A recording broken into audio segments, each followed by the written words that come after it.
Assalamualaikum warahmatullahi wabarakatuh. Hi everyone, welcome to the course Productivity of Management and Engineering with me, Tania Alda from Department of Industrial Engineering, Faculty of Engineering, Universitas Sumatera Utara. Today I would like to begin this course with the topic productivity cycle and productivity classification. Okay, according to Suman, productivity improvement efforts are not momentary activities in the sense that programs are prepared only when productivity improvement is deemed necessary. So, productivity improvement must be carried out on a regular basis in order for continuous improvement to be implemented. And then Suman further said that productivity improvement programs are only successful if they are formal and follow a natural cycle. So it means that the company should have an official policy to conduct productivity cycles for all divisions in the company. And then, okay, we continue our discussion about the productivity cycle. The productivity cycle, the first stage is productivity measurement. And then the next one, productivity evaluation. And then productivity planning. And the last one, productivity engineering. So we have to start from the productivity measurement. And then we can continue after we get all the result, we can continue to make an evaluation. After that, we do the planning for the next period, and then the last one, productivity engineering. Okay, the first, we talk about productivity measurement. The first step that we must do in the productivity cycle is to measure productivity. When we want to measure productivity, we must know all the input and output data used by the company. Without data, we cannot measure optimally. We can measure both total productivity and partial productivity in the company. And then, after we conduct the productivity measurement, we continue to do the productivity evaluation. So, after we measure productivity, the next step is to evaluate it. We can evaluate it based on the result of the productivity measurement that we have done before. By evaluating, we can know the condition and position of the company compared to the various periods. So we can make a comparison to the previous period. We can also know whether the use of resources has been used efficiently or not. Based on the evaluation result, we can identify problems that exist in the company. So we can identify the problems. And then we continue about productivity planning. After we measure and evaluate, then we already know the problems that exist in the company. The next step, we can do planning to improve this condition so that continuous improvement can be carried out regularly. And then the last one, we talk about productivity engineering. After we make a plan, the next step is how we do productivity engineering to improve the performance of the company. So here are the productivity cycle. The first is productivity measurement, and then the next one evaluation, and then the next one planning, and the last one engineering, productivity engineering. So all of you can see that companies that are conducting a formal productivity programs for the first time should start with productivity measurement. Okay, productivity measurement. The result of these measurements are then evaluated to gain clarity on where the company stands in terms of productivity. And then, based on the evaluation results, an improvement plan is developed, including the formulation of long-term goals and short-term targets. It's about the performance of the company. So, this improvement plan is then formally implemented in conjunction with the execution of production activities to achieve the set targets.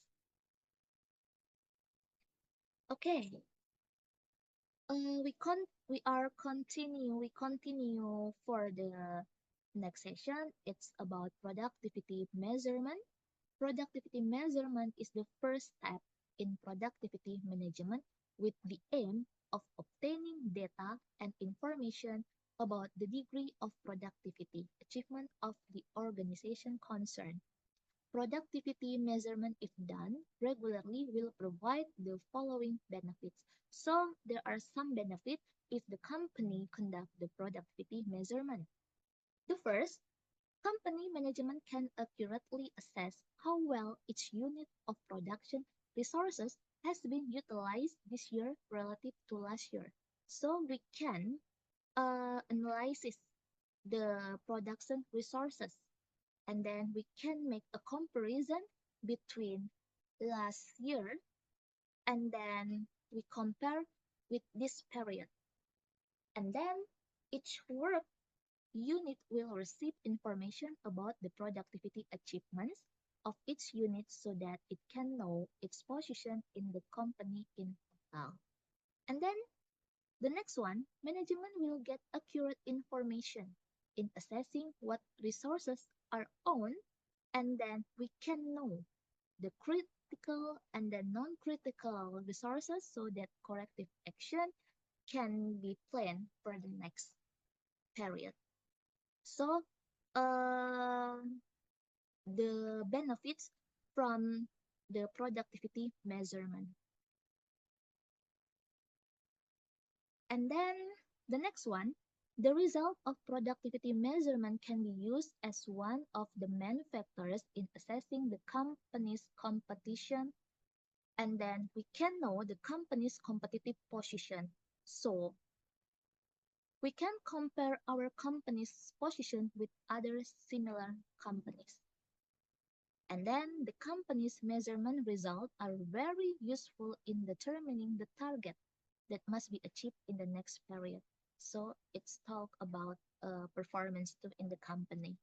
And then effective measurement result to motivate the emergence of the company's internal competitive spirit. So the second one, after we conduct the productivity measurement, the next one, we can conduct productivity evaluation. Productivity evaluation is the second phase of productivity management with the aim of obtaining accurate information about the company's progress in the current period relative to the past period. Productivity evaluation is done to get answers to the following questions. So the first, where the company is standing now. We can answer this question. We can compare our company's position with the similar company. Okay, because we have already conduct the productivity measurement, and then we have already made an evaluation, so we can know which are where the company is standing now. And then the second one, what resources have management problems? So we can identify about the problems of resources. Material maybe, capital maybe, machine maybe, energy, or many more.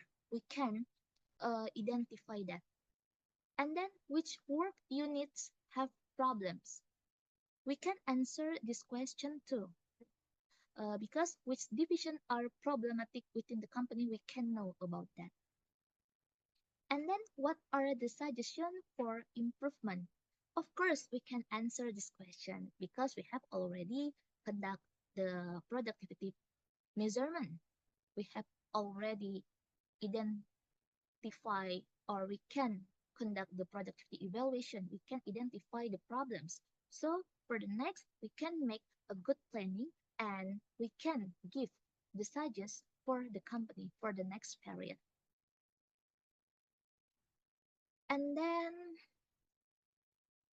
okay, all of you can see this table. This is there's an output and there's an input, and then output, there's product one and then product two, and then input, there's labor, material, capital, energy, and others. For example, if we see for the product one and for the labor, there's a 5% increase. So it means that the company has already in the right way. But if we talk about product two, labor and then capital increase, but for the material and energy and others, it's decreased. So for material, it's 4% decrease. So we have to identify what happened in this company.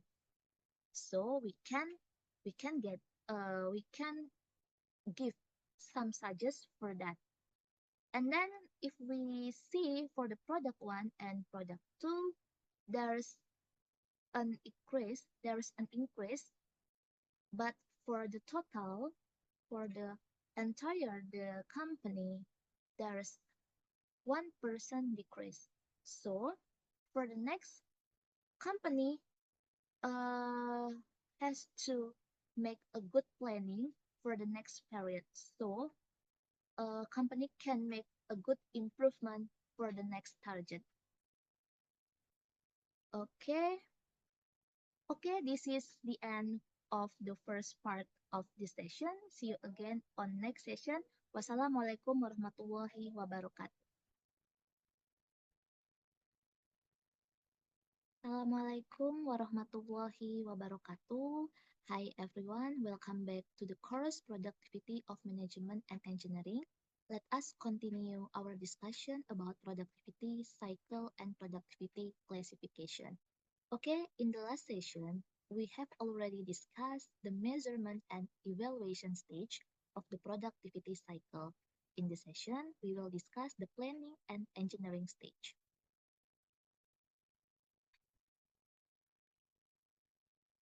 Okay, we will continue our discussion about productivity planning. Productivity planning is the third phase of productivity management and aims to obtain an improvement plan for the productivity that has been achieved. Planning is done by making the evaluation result as the main input. So it's for the main input. So in this stage, the input is the evaluation stage. In the evaluation stage, we already know the problems that must be improved for the future.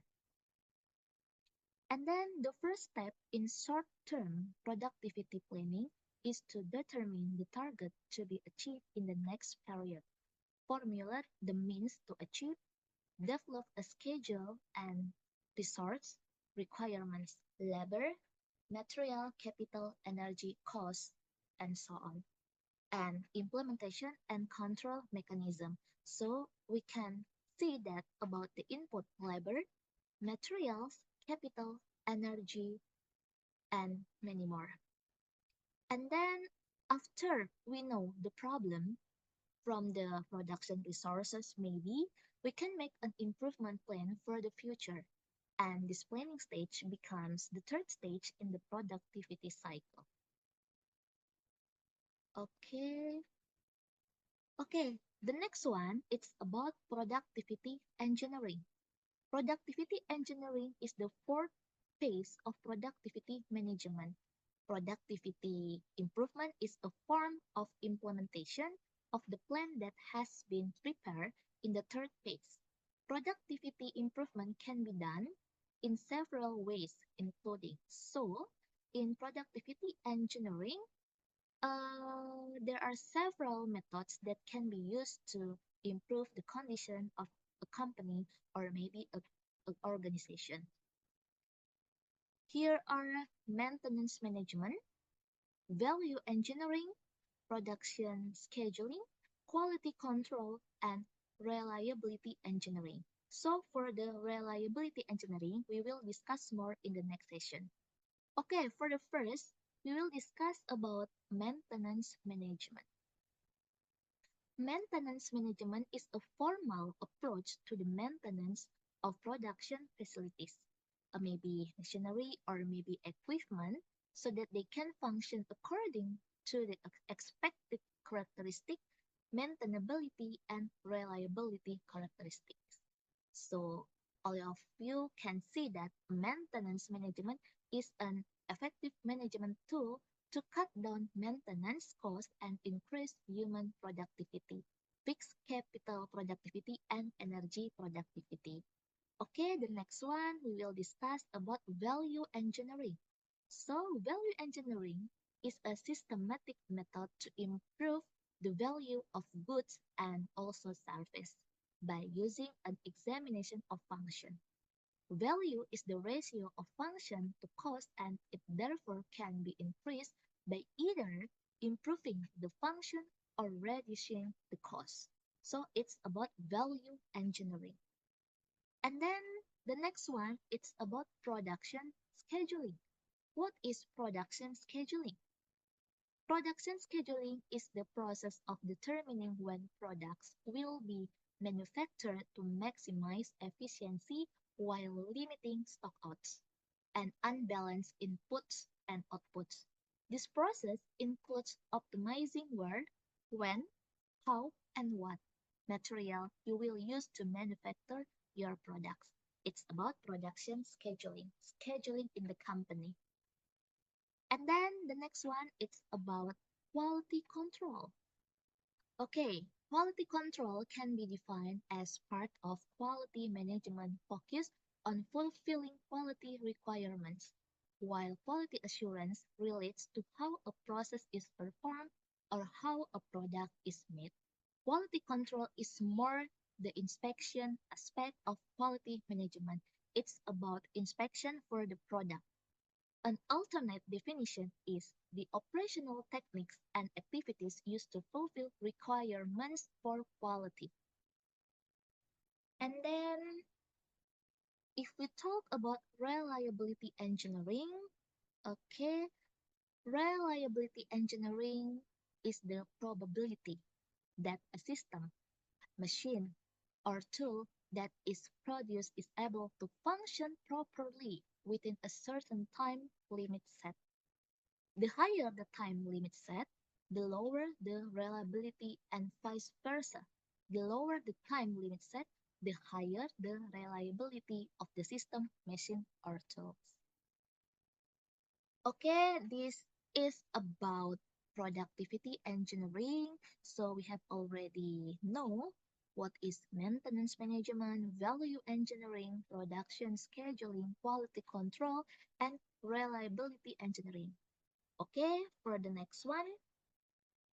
So the next one, we will discuss about identification of outputs and inputs. Productivity measurement involves a number of key activities, two of which are the measurement of outputs and inputs. These two entities are often not easy to measure due to various situations and conditions. So we need the data. If there is no data, we cannot make a valid calculation. So the key point is the data in the company. So output. Output is the entire output of the associated production system. So if we see from this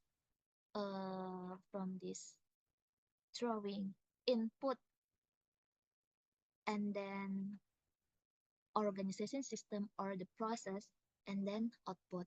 Output is divided into two, namely tangible output and then intangible output. So if we talk about tangible output, it's about countable like physical and non-physical input. It's about product is produced by the company. And then if we talk about intangible output, uh, it can be like a goodwill brand for the company. And then the next one, input is the entire supply into the relevant organization or company system. So, input can be human, material, capital, energy, and others. For the capital, uh, input capital is divided into two, namely fixed capital, like maybe we have building, machine, equipment, and many things. And for the current capital, it's maybe like account receivable or many things. So that is the process, organization system, and the output tangible and intangible. But according to Suman, we just already use for the tangible output for the valid calculation. And then the next one, we will continue to discuss about productivity classification. Productivity can be classified into three types. The first, total productivity. The second one, partial productivity. And the last one, total factor productivity. The first, total productivity. Total productivity is the ratio of total output to total input. So, for the total productivity, we have to know all inputs used by the company, and then we have to know all outputs produced by the company. And then for the partial productivity, the ratio between the output produced and one of the input used. So, if we want to make a calculation for the partial productivity, we have to know all output produced by the company, and then we have to know the data for one of the input used, maybe for the capital, maybe material, human, or many more. And so we want to see the use of material inputs in the company if we want to make a calculation for the partial productivity. And then the last one, it's about total factor productivity. The ratio of total output to the input of human and capital resources used to produce that output. So, in the total factor productivity, we just talk about input of human and capital. And okay, input of human and capital. Okay, this is the end of the session. See you again on next session. Wassalamualaikum warahmatullahi wabarakatuh.